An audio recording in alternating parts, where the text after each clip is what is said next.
자, 오늘이 이제 추석 명절 연휴의 끝날에 해당이 되는데, 여러분들은 이번 추석 명절을 어떻게 보내셨습니까?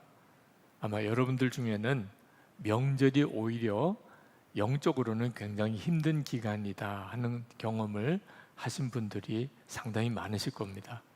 동일기 쓰는 일도 왠지 긴장이 흐트러져 버리고 생활 리듬도 끊어지는 분들도 많으실 거고, 그래서 추석 명절이 오히려 영적으로는 더 다운되고 또 메말라지고 또 시험도 많이 겪는 일도 경험하게 되었을지 모르겠습니다. 이유가 있죠. 마귀가 어떻든지 틈을 타서 우리에게 마음과 생각을 사로잡아서 주님과 동행하지 못하도록, 그리고 신앙생활을 영적으로 이렇게 좌절시키려고 역사하기 때문에 그렇게 되는 일입니다.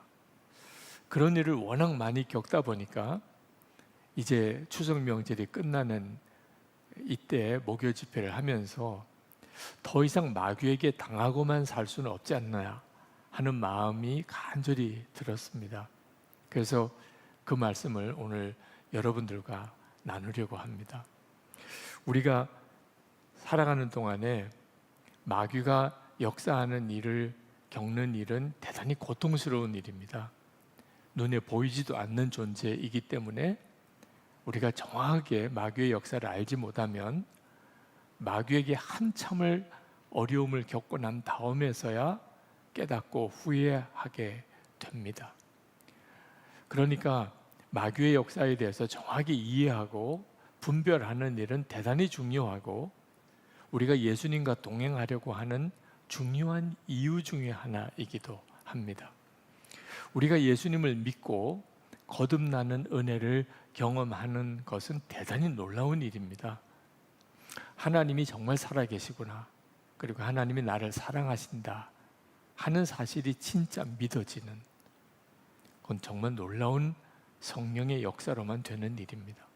예수님이 십자가에 달려 죽으심으로 내 모든 죄를 이제 사함 받았고, 그 예수님이 부활하시고 지금 내 안에 거하여 계신다, 이 사실이 믿어지는, 성령께서 끊임없이 우리로 하여금 예수님을 바라보게 하고 그리고 우리의 삶을 인도하신다는 사실을 알고 나면 삶 전체가 바뀌게 됩니다.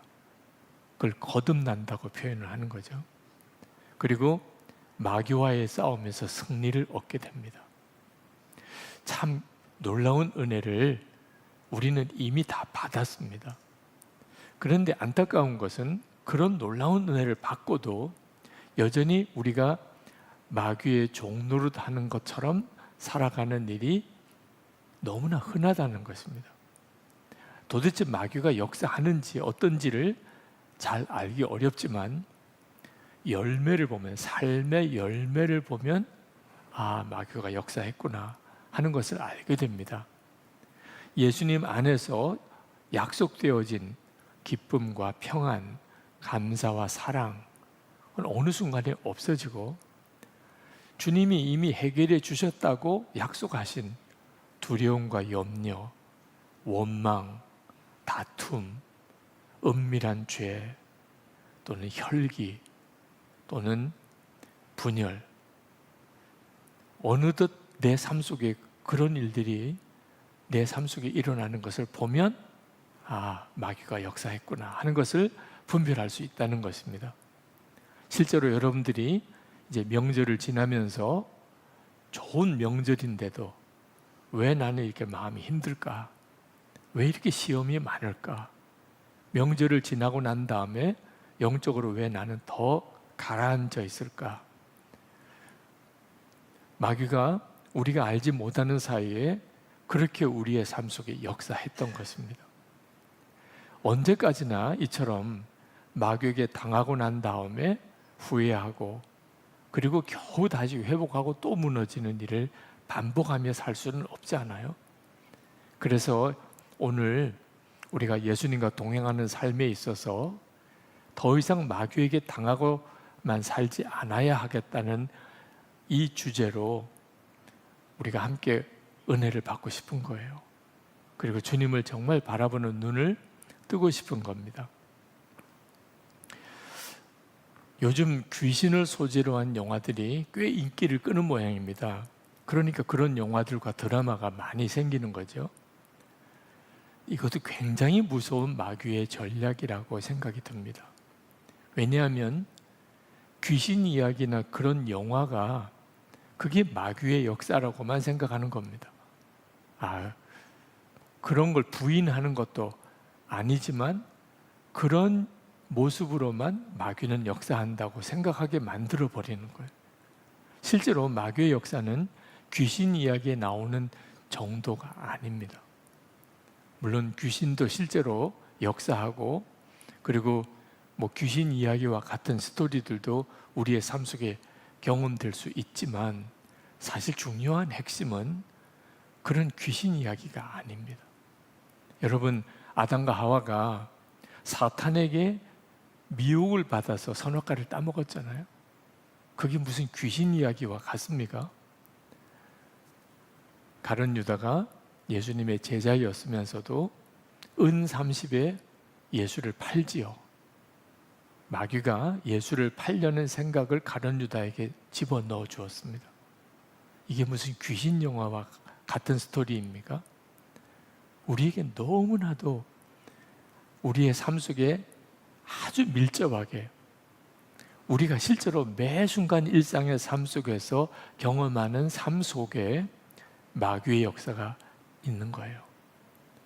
전혀 예상치 못한 상태에서 쑥 우리가 마귀에게 사로잡히고, 마귀가 끄는 대로 살고, 우리의 관계가 깨어지고, 내 마음에 영적인 모든 소중한 것들을 다 잃어버리게 되는 일들이 계속 일어나는 겁니다. 제가 한 번은 일본 코스타에 갔었을 때예요.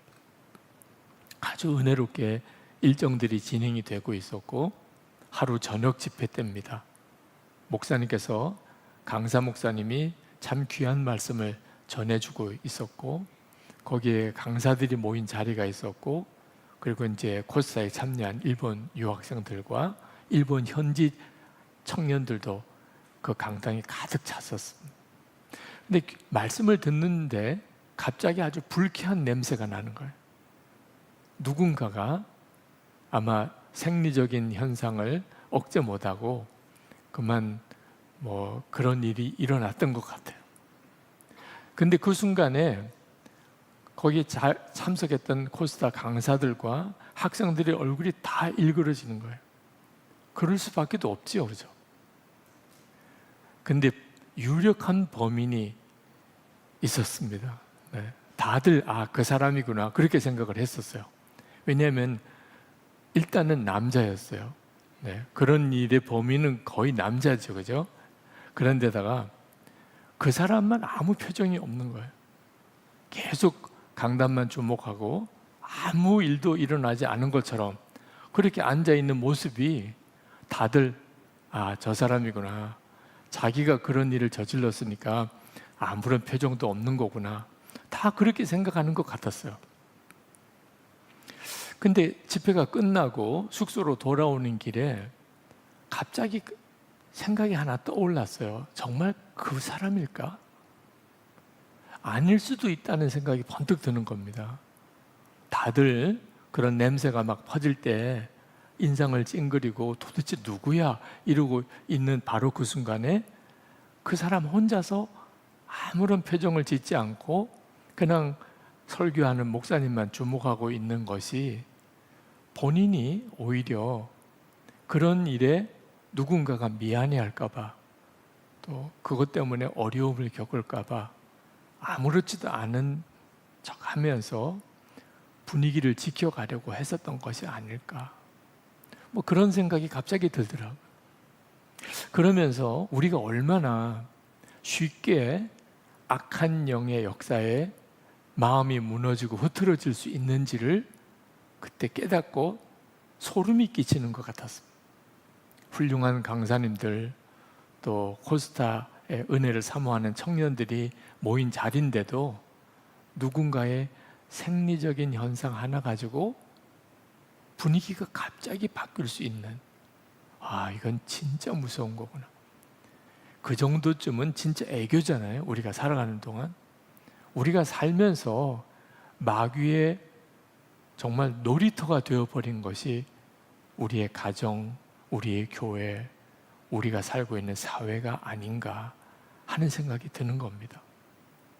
마귀의 역사는 우리가 생각하는 것과 같이 귀신 이야기 같은 게 아닌 거예요. 우리의 삶에 너무나 밀접하게 함께하고 있고 구체적으로 역사하고 우리 속을 다 뒤집어 놓는 역사를 일으키고 있습니다. 그러니 그건 대단히 중요한 일인 거죠. 고린도후서 4장 4절에 보면 마귀의 역사 중에 제일 무서운 것, 제일 악한 것, 우리가 정말 경계하고 또 경계해야 되는 것이 무엇인지를 말씀하고 있습니다. 이 세상의 신이 믿지 아니하는 자들의 마음을 혼미하게 하여 그리스도의 영광의 복음의 광채가 비치지 못하게 함이니 그리스도는 하나님의 형상이니라. 그러니까 마귀의 역사, 가장 무섭고 두려운 것, 우리가 정말 깨어 정신 차리고 분별해야 되는, 예수님을 바라보지 못하게 하는 것입니다. 우리 속에 역사에서 우리의 마음을 혼미하게 만들어버리는, 영적인 눈을 완전히 가려버리는, 주님은 우리와 함께 계신데 그 예수님을 전혀 바라보지 못하게 만드는 바로 이것이 진짜 무서운 마귀의 역사인 것. 우리가 매일 경험하는 일이고 가정에서, 일터에서, 교회에서 실제로 우리가 겪는 일입니다. 추석 명절 기간에도 우리가 겪었고 이제 추석 명절 연휴가 끝나는 바로 그 다음에 우리가 또 겪을 일들이라는 것입니다. 여러분, 때때로 여러분 자신이 악마가 되었다, 내 속에 악마가 역사하는구나, 그런 느낌이 들었던 적은 없었습니까? 실제로 우리 자신이 마귀 노릇하는 일이 계속 일어납니다. 고등학교 교사인 분이 한 분이 계셨는데 그는 고등학교 교사가 된 것은 정말 사명감 가지고 어떤 직장인이기보다는 다음 세대들을 바로 길러야 되겠다, 그런 사명감을 가지고 교사가 되신 분이에요. 근데 그러다 보니까 그가 그 학교의 훈육 교사가 됩니다. 주로 이제 기강을 잡고 또 학교의 규율을 지키는 그런 훈육 담당 교사가 돼요. 그러다 보니까 문제가 많은 아이들을 얼차려도 주고 야단도 하고 징계도 하고 그런 일을 담당하게 된 거죠. 하루는 정말 문제가 많은 아이들을, 그때 당시는 그런 일도 학교에서 계속 일어났었던 때죠. 야구 방망이를 가지고 아이들의 엉덩이를 때렸어요. 근데 그날 그 선생님 마음에 충격적인 느낌이 드는 거예요. 그 문제가 많은 아이, 정말 사람 같지도 않고 앞으로 크면 어떤 나쁜 사람이 될까, 그런 아이들을 때리는데 쾌감이 느껴지는 거예요. 때리고 아이가 꼬꾸라지면 너무 좋은 거예요. 때렸는데 아이가 계속 버티고 있으면 더 화가 나요. 그래서 자기 스스로의 감정을 주체하지 못하고 그 아이가 꼬꾸라지도록 때리는 자기를 순간 발견한 거예요. 그날 얼마나 놀랐는지 퇴근하고 난 다음에 집으로 가지 못했어요. 자기가 다니던 교회에 가서 아무도 없는 깜깜한 예배당에서 거기서 하나님 앞에 펑펑 울면서 회개하고 기도를 했습니다. 하나님, 제가 우리 아이들, 다음 세대를 잘 하나님의 사람으로 그렇게 기르고 싶어서 그렇게 선생님이 되었는데 내가 지금 아이들을 때리는 쾌감을 느끼고 있습니다. 그리고 완전히 사람이 달라져요. 그 다음 학기에 그가 신학교를 갑니다. 그리고 목사가 돼요. 지금은 이제 은퇴를 하셨습니다. 정말 목회를 잘 하시다가 은퇴를 하셨어요. 그 목사님이 자신이 이제 목사가 된 과정에 대해서 간증을 하실 때 하셨던 이야기입니다. 여러분, 이 목사님과 같은 일이 여러분에게는 경험되어진 적이 없습니까? 내 속에 악마가 있잖아. 이건 정말 우리 모두가 다 겪는 일입니다. 그처럼 마귀의 역사가 교묘하고 무서운 거예요. 우리가 더 이상 마귀가 하자는 대로 할 수 없지 않나, 마귀의 역사를 이렇게 내버려 둘 수는 없지 않은가, 이 말씀을 여러분과 나누려고 하는 이유가 바로 심각하기 때문입니다. 안타깝게도 많은 그리스도인들이 이 문제에 대해서 안 들어본 적은 없지만 심각하게 여기지를 않는 것 같아요. 예수님께서 한 번은 제자들에게 폭탄 선언을 하셨습니다. 요한복음 6장 70절, 너희 중에 한 사람은 마귀니라. 가룟 유다를 보고 한 이야기예요. 12명의 제자들이 있는데 너희 중에 한 사람은 마귀다. 마귀가 준 생각을 품으니까 마귀가 그 속에 들어갔어요. 그리고 이제 예수님을 팔게 되죠. 자, 그런데 왜 가룟 유다에게 그 말을 하면 되지 다른 제자들에게도 그 말을 해서 제자들이 다 뒤집어졌잖아요. 우리 중에 한 사람이 마귀래. 누구야? 제자들이 얼마나 당황스러웠겠습니까? 예수님께서 왜 이렇게 말씀하셨을까? 가룟 유다인 줄 뻔히 알면서도 왜 모든 제자들을 향하여 말씀하셨을까? 다른 제자들도 다 그럴 가능성이 있기 때문에 하신 말씀이라고 저는 그렇게 해석이 되더라고요. 가룟 유다만 아닌 겁니다. 모두가 다 그럴 가능성이 있는 거예요. 실제로 베드로가 그랬습니다. 예수님께서 이제 사람들이 나를 누구라 하느냐, 그리고 너희들은 나를 누구라 하느냐 했을 때 마태복음 16장에 베드로가 고백하죠. 주는 그리스도시요 살아계신 하나님의 아들이시니이다. 그때 예수님께서 너무 기뻐하셨어요. 그리고 이 고백의 위에 내가 교회를 세울 것이다. 그렇게 말씀하셨죠. 그 다음에 예수님께서 자기가 이제 십자가에 달려 죽으실 것, 그리고 부활하실 것에 대한 이야기를 처음 제자들에게 꺼내십니다. 그때 베드로가 예수님을 가로막아요. 성경에 보면 마태복음 16장 22절에 예수님을 붙들고 항변하여 이르되, 그렇게 이야기를 해서 우리 개역 성경에는 그렇게 기록되어 있습니다. 근데 성경 원어에 보면은 예수님을 옆으로 불러내 야단을 쳤다. 그게 원어예요.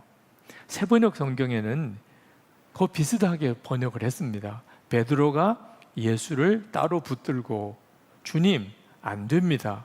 절대로 이런 일이 주님께 일어나서는 안 됩니다 하고 말하면서 예수께 대들었다. 세번역 성경은 그렇게 번역을 했어요. 자, 그러니까 예수님이 이제 십자가에 죽으실 것과 그리고 부활하실 것에 대해서 말씀을 하니까 베드로가 굉장히 심각하게 느끼고 엄청 당황했던 거예요. 그리고 예수님 이제 불러냅니다. 마치 이제 후배를 화장실로 끌고 가듯이 이리 좀 와 보세요. 그리고는 뭐 이런 식으로 이야기를 한 거예요. 주님, 무슨 말을 그렇게 하십니까? 주님, 제가 조금 전에 뭐라고 그랬나요? 주님은 그리스도시고 하나님의 아들이시라고 제가 그렇게 말했잖아요. 아니, 그랬는데 주님이 이렇게 약한 소리 하면 어떡합니까? 아니, 예수님이 십자가에 죽으면 주님 따라다니는 우리는 어떻게 합니까? 왜 그렇게 약한 마음을 품으세요? 막 그렇게 이야기를 한 거예요. 그죠? 예수님을 막 가르치고 혼내고 꾸짖고. 예수님께서 그 말을 듣고 베드로야, 너무 고맙다. 나도 요즘에 자꾸 나쁜 꿈을 꾸다 보니까 이상하게 마음이 약해져서 자꾸 이렇게 헛소리 같이 나오는데 너 말을 듣고 나니까 용기가 생기는구나. 예수님이 이렇게 대답을 하신 거 아니잖아요. 그때 베드로에게 아주 엄하게 강하게 말씀합니다. 예수님이 이렇게 말씀하신 것을 성경을 정확히 읽지 않았을 땐 잘 이해하기가 어려웠어요.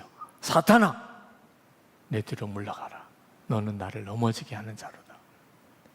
예수님께서 베드로에게 이렇게까지 심하게 말씀하신 것은 사실 베드로가 예수님에게 너무 심하게 말을 했던 거예요. 예수님을 마치 야단치고 꾸짖는 것처럼 십자가 지시겠다고 하니까.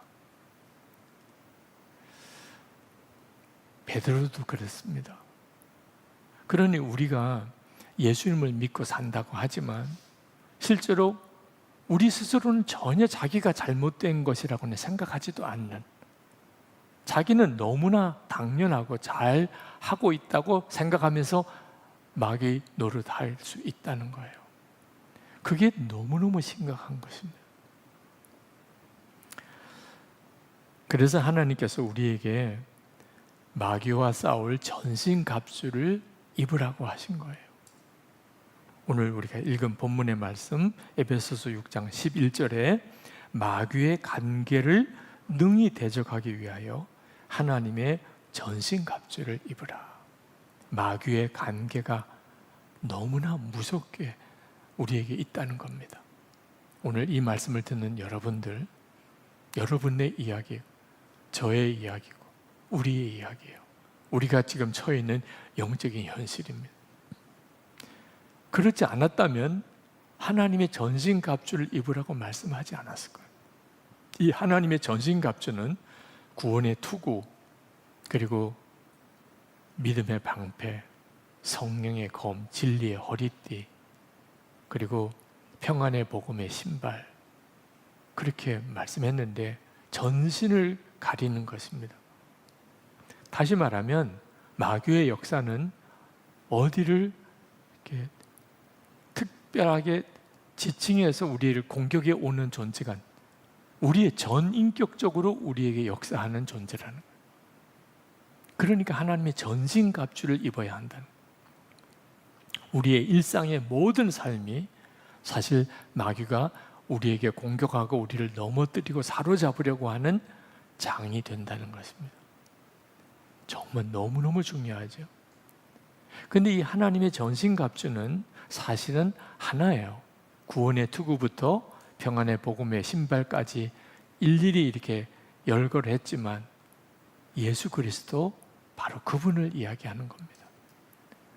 그러니까 하나님의 전신갑주를 입으라는 것은 투구 따로 쓰고 무슨 허리띠를 따로 메고 하는 게 아니고, 예수님 안에 거하고 예수님은 우리 안에 거하며 우리가 예수님과 온전히 하나 되는 것, 그렇게 예수님과 온전히 동행하는 삶이 바로 하나님의 전신갑주인 것. 우리가 예수님을 정말 이렇게 믿자. 나는 죽고 예수로 살고 24시간 주님을 바라보고 매일 주님과 동행하는 삶을 기록해 보면서 그것을 서로 나누면서 살자고 하는 이유가, 예수님과 온전히 연합된 자가 되어야만 비로소 마귀의 공격에서 이길 수 있기 때문입니다. 더 이상 마귀에게 조롱당하고 끌려가는 삶을 살지 않을 수 있기 때문인 거예요. 실제로 예수 동행의 길을 쓰면서 영적인 싸움에 눈이 열리고 승리를 고백하는 일들을 많이 경험합니다. 작년 추석 명절 바로 전에 우리 한국의 어느 도시에 목사님 몇 부부 목사님들과 2박 3일 예수님과 동행하는 삶을 서로 나누는 아주 특별한 일정을 가졌습니다. 그때 목사님 사모님들이 동행일기를 쓰기 시작을 하셨어요. 그리고 바로 추석이 온 거죠. 그 추석 명절 기간 동안 그 목사님들의 일기를 읽고 댓글을 달아드리면서 정말 특별한 은혜를 제가 경험을 했습니다. 어느 목사님 일기에 한 토막입니다. 휴게소에 들른 것을 포함해서 6시간 30분 동안 아내와 싸우지 않고 무사히 집에 돌아오게 하심을 감사합니다. 추석 명절 때마다 이제 자신의 부모님 또는 아내의 처갓집을 이렇게 다녀오면서 그렇게 다투셨대요. 목사님과 사모님 사이도 그런 모양이에요. 근데 그날 그 주간에는 동행일기를 쓰기 시작하면서 6시간 30분 동안 같은 차에 옆에 앉아서 왔는데 다투지 않고 왔다. 어느 목사님이 쓰신 겁니다. 추석 명절을 보내고 집으로 오는 길에 하늘을 보니 둥근 보름달이 휘영청 밝게 떴다. 나는 어두운 밤을 밝혀주며 마음을 푸근하게 해주는 달 같은 사람, 주님이 드러나는 사람이면 참 좋겠다는 생각을 하였다. 말수가 없고 재미없는 나 때문에 심심한 아내이다. 그래서 아내에게 생각나는 찬송가를 하나 불러달라고 하니 잠깐 있다가 내 맘의 주여 소망 되소서를 부른다. 나도 따라 불렀고 주님을 바라보았다. 근본 추석은 다른 해와 달리 주님을 바라보며 시간을 알차게 사용한 것 같아서 감사하다. 제가 그 목사님들의 일기를 그 추석 명절 기간 동안에 읽고 댓글을 달아드리면서 정말 특별한 느낌이었어요. 목사님들 부부 사이에도 추석 명절이 쉽지 않은 기간이구나. 그런데 주님을 계속 매일 바라보려고 하면서 일기를 쓰다 보니 목사님 부부 사이의 문제도 해결되는구나. 여러분, 이건 우리의 이제부터의 삶에 매우 중요한 문제예요. 그저 부부 싸움이 해결됐다는 정도가 아닌 겁니다. 마귀가 우리가 모르는 사이에 우리의 삶을 훅 치고 들어와서 실제로 우리의 마음과 생각을 사로잡고 있는 이런 상태가 해결되기 시작했다는 것. 예수를 믿는 우리에게는 마귀를 대적할 권세가 있어요. 분명히 성경이 그렇게 말씀합니다. 야고보서 4장 7절에 마귀를 대적하라. 그리하면 너희를 피하리라. 우리에게는 마귀를 대적할 권세가 있는 겁니다. 다시 말하면 사탄아 물러가라. 그렇게 말할 수 있다는 거예요. 근데 중요한 것은 사탄이 역사하는 줄 알아야 이렇게 대적하잖아요. 마귀가 역사하는구나. 이걸 알아야 사탄아 물러가라 말할 수 있는 거거든요. 모르면 마귀가 역사하는 줄을 깨닫지 못하면 그러면 그냥 계속 당하고만 있는 거잖아요. 내 마음에 기쁨도 없고 감사도 없고 사랑도 없고 평안도 없고 확신도 없고 그리고 화가 나고 미워 죽겠고 두렵고 염려하고 은밀한 죄의 유혹에 나도 모르게 넘어지고 이제는 분별해야 하는 겁니다. 악한 영이 역사하는구나. 그러나 마귀를 대적하는 것이 꼭 사탄아 물러가라 하는 것만은 아닌 거예요. 중요한 것은 예수님의 마음을 품는 것입니다. 우리가 진짜 마귀와 싸우려면 우리 자신이 마귀가 주는 마음을 품지 않고 예수님이 주는 마음을 품는 것이 필요해요. 이 마음은 주님이 주신 마음이 아니야. 그러면 단호하게 거절해야 주님의 마음을 주소서. 이것이 가장 정확한 마귀와 싸우는 길인 것입니다. 빌립보서 2장 5절에 너희 안에 이 마음을 품으라. 곧 그리스도 예수의 마음이니. 제가 처음 예수 동행 일기를 썼을 때 2008년입니다. 그전에도 일기는 썼지만 동행 일기라고 하는 의미로 일기를 그때 처음 썼어요. 그때 제가 얼마나 놀랐는지 몰랐어요. 저는 비교적 괜찮은 목회를 하고 있다고 스스로 생각했습니다. 근데 그날 일기를 쓰면서 아니었어요. 나는 24시간 주님을 바라보는 실험을 하면서 나의 영적 상태에 놀랬다. 내가 사람을 대하거나 예배를 드리거나 설교 준비를 하거나 회의를 하거나 가족들과 식사를 할 때 나는 보고 듣는 감각에만 반응한다는 것을 깨달았다. 보이지 않는 예수님은 전혀 생각하지 않았다. 설교 준비를 할 때도 예수님을 바라보기보다는 설교 잘해야 한다는 생각뿐이었고 설교 준비에 지치면 인터넷 뉴스를 검색하는 등 이런저런 일로 시간을 보냈는데 인터넷 뉴스에 들어간 횟수만도 20회가 넘었다. 그리고 혼자 있을 때 나는 수시로 헛된 공상에 빠지거나 무의식적으로 TV를 켜거나 이런저런 책을 뒤적거리고 그렇지 않으면 잠을 잤다. 혼자 있을 때 예수님을 바라보아야 한다는 생각조차 하지 않고 지냈다. 충격이다. 그때 받은 충격이 엄청 컸어요. 제 마음을 비로소 제 스스로가 보게 된 거예요. 이게 심각한 문제구나. 이것이 정말 무서운 것이구나. 그래서 그때부터 제가 어떻든지 제 마음을 일기 속에서 열어 보이기 시작을 했던 거죠. 그리고 주님과 동행하는 삶, 그리고 영적 싸움에 놀라운 변화를 경험하게 된 겁니다. 우리가 겪는 대부분의 시험은 사실 생각을 마귀에게 지고 있기 때문에 겪는 일입니다. 결국은 간단해요. 마귀가 주는 생각에 내 생각이 꺾인 거예요. 그래서 결국은 사랑하는 사람들끼리 서로 싸우고 감사할 일이 많은데도 불평하고 하나님이 함께 하시는데도 염려하고 두려워하고 그리고 정말 아무것도 유익이 없는 것에 한눈 팔고 시간 다 보내고 그렇게 살아가는 거예요. 그리고 완전히 마귀의 놀이터가 돼버려요. 우리의 삶이. 이건 정말 끔찍한 일이잖아요. 그래서 마음을 지켜야 하는 일이 중요한 것입니다. 예수 동행일기를 쓰는 가장 중요한 이유가 마음을 지키기 위해서예요. 잠언 4장 23절에 무릇 지킬 만한 것보다 더욱 내 마음을 지키라. 생명의 근원이 이에서 남이니라. 우리가 늘 그냥 세상 이야기만 듣고 세상 것만 보고 그렇게 살면 어느 순간에 완전히 세상에 사로잡혀 버립니다. 제가 군목으로 있을 때 최전방에 우리 쪽에서도 북한에 이제 선전 방송을 하고 북한 쪽에서도 남한에다가 선전 방송을 아주 심하게 서로 하던 때였습니다. 그때 북한에서 하는 그 선전 방송을 스피커로 이렇게 가만히 최전방 초소에서 이제 병사들을 위로하러 들어갔다가 들어보면 말도 안 되는 이야기만 해요. 저게 무슨 선전 방송이 될까? 그런데 그 방송을 듣고 월북하는 병사가 나오는 거예요. 도대체 이게 말이 돼? 그런 생각이 들 정도였습니다.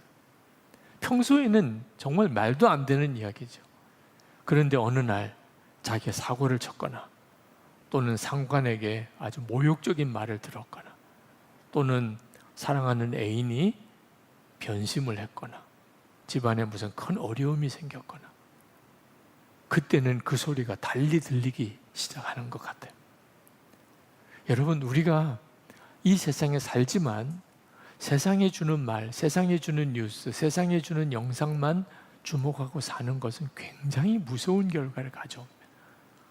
처음에는 말도 안 되는 것 같은데 나중에 내 마음을 사로잡는 거예요. 어떻게 도대체 우리가 마귀에게 당하지 않고 살 수 있습니까? 예수님과 함께 사는 거예요. 제자들이 주님이 나를 따르라 했을 때 예수님과 함께 따르는 삶을 살았죠. 우리도 그렇게 사는 거예요. 우리가 예수를 믿는 것은 베드로나 야고보나 요한이 주님을 따른 것과 똑같아요. 우리는 이 세상에 살지만 이제는 예수님의 부름을 따라 주님과 함께 사는 삶을 살기 시작한 것이 예수 믿는 사람이에요. 그리고 그렇게 예수 믿는 성도들끼리 공동체를 이루는 것이 교회예요. 이 점을 좀 더 분명하게 하고 싶어서 예수 동행일기 쓰고 나눈 방에 우리가 소속된 게 된 겁니다. 예수 동행일기 나눈 방은 제자들이 예수님과 함께 사는 삶을 지금 바로 이 시대에 살아보자는 겁니다. 왜 동행일기를 나누냐? 우리가 예수님을 처음부터 보이지 않은 주님을 보이는 분처럼 바라보고 주님을 따르기는 굉장히 어렵습니다. 그렇게 할 수 있는 사람은 거의 없어요. 보이지 않는 주님을 따라가는 과정에서 눈에 보이는 성도들이 중요한 역할을 하는 겁니다. 어떤 사람은 일기를 나누라고 하니까 나눔용 일기를 쓰는 거 아니겠습니까? 맞아요. 함께 쓰는 다른 성도들을 의식하게 되는 것은 절대로 부정적으로만 생각할 일이 아닙니다. 이제 비로소 나는 내 삶을 열고 살기 시작한 거예요. 다른 사람이 내 마음까지 볼 수 있게끔 내가 내 마음을 열게 된 거예요. 다른 사람을 의식하는 것은 절대로 나쁜 것만 아닙니다. 사람을 의식하게 되면 그러면 아무도 없다고 생각하던 때의 삶을 살지 못해요. 사람을 의식한다는 건 굉장히 중요한 영향을 받는 겁니다. 그러면서 서서히 보이지 않는 주님을 바라보는 훈련을 하게 되는 거예요. 예수 동일기 나눔방을 통하여 우리가 함께 나누는 성도들을 의식하며 사는 것은 마치 우리가 수도원에 들어가서 사는 것과 거의 같은 의미가 있습니다. 수도원에 들어가서 살아보십시오. 거기에 나를 지도해주는 수사가 있고 함께 수도하는 우리 수도원 생들이 같이 있죠. 수도자들이 함께 서로와 약속을 지키잖아요. 성경 보는 시간, 일하는 시간, 예배 드리는 시간, 식사 시간 같이 지내면서 주님을 바라보고 주님을 따라가는 삶을 훈련하는 거거든요. 지금 우리가 똑같이 해보자는 거예요. 우리가 마귀의 유혹에서, 마귀의 공격에서 우리가 이길 수 있는 유일한 길은 예수님과 연합하는 것인데, 그 예수님과 연합하는 일을 함께 갈망하는 성도들이 하나가 되는 삶을 사는 것. 이건 정말 너무나도 놀라운 일이에요. 물론 동일기를 쓰는 것도 거짓으로 쓸 수 있고요. 또는 숨기고 쓸 수도 있고요. 정말 사람들에게 보여주는 식의 일기만 쓸 수도 있습니다. 그건 그 믿음과 갈망의 차이예요. 내가 진짜 예수님, 지금도 함께 계시는 주님과 함께 살고 싶다. 그리고 절대로 나는 마귀에게 내 삶을 지배당하지 않을 거야. 이런 갈망이 있는 사람은 그렇게 쓰라고 해도 안 씁니다. 우리 안에 진짜 믿음, 정말 영적인 갈망이 있으면, 그러면 정직하게 이제는 주님이 함께 계신 것을 정말 믿고 주님이 내 마음에 계신 걸 믿으면 사람들이 보고 안 보고가 문제가 안 되잖아요. 아직까지는 나는 믿음이 온전치 못하다. 그러면 함께 하는 성도들의 도움을 받는 거예요. 내가 도움을 받을 때가 있다면 언젠가는 나도 다른 사람을 도와줄 때가 있습니다. 이게 바로 교회 공동체의 의미이기도 하죠. 중요한 것은 이제는 나는 더 이상 마귀가 원하는 대로는 살지 않을 거야. 이 결단이 필요한 겁니다. 나는 더 이상 내 삶에, 우리 가정에, 우리 교회 생활에, 내 일터에서 마귀가 원하는 대로는 살고 싶지 않아. 나는 마귀에게 절대로 당하고 살고 싶지 않아. 그래서 예수님이 십자가에 달려 죽으셨고 우리 안에 오신 거거든요. 마귀의 일을 멸하려고 오신 분이 주님이시거든요. 나는 이제 주님과만 함께 동행하고 살 거야. 하나님 나라 백성으로 살 거야. 이 결단이 우리에게 필요합니다. 그리고 하나님은 그 모든 길을 다 열어주셨어요. 오늘도 목요집에 참여한 여러분, 주님과 함께하는 삶에 여러분의 모든 것을 다 내어놓으세요. 이제는 우리는 하나님 나라 백성의 공동체로 살기 시작한 겁니다. 이제는 어떻든지 주님만 붙잡고 살 거예요. 예수님 안에 거하고 주님은 내 안에 거하시는 삶을 살면서 더 이상 마귀에게 당하는 일이 없게 되기를, 마귀의 유혹에 넘어가는 일이 없게 되기를 축복합니다.